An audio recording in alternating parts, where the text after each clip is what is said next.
Good morning বন্ধুরা, welcome back to my channel Riya ভদ্র সরকার। সবাই কেমন আছো? আশা করি সবাই ভালো আছো, আর আমরাও ভালো আছি। তো সকাল সকাল দেখো আরাম করে বসে চা খাচ্ছি।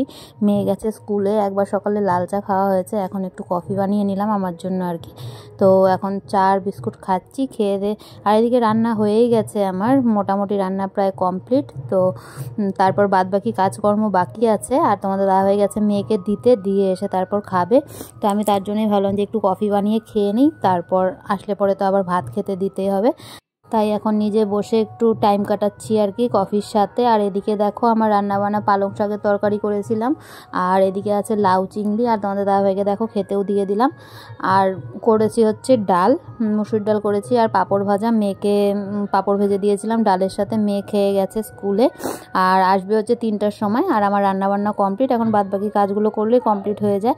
আর এদিকে দেখো তারপর স্নান টান করে এসে একটু চষি পায়েস বানাচ্ছিলাম। তোমাদেরকে তো দেখিয়েছিলাম যে চষি কাটছিলাম আমি। তো দুদিনে অল্প একটু হয়েছে, তো মেয়ে বায়না করছিল যে খাবে করে, তাই ভাবলাম যে আজকে অল্প করে ওকে বানিয়ে দিই।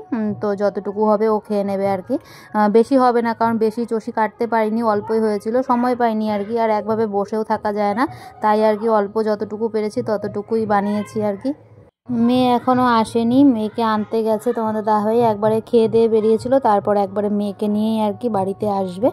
আর এখন দেখো মেয়েকে আনতে গেছিলাম আমি টিউশন থেকে। মেয়েকে টিউশন থেকে নিয়ে এসে আসার সময় আর কি মেয়ে বলছিল সিঙ্গারা খাবে, অনেক দিন থেকে ও খায় না, পরীক্ষার জন্য দিচ্ছি না আর কি।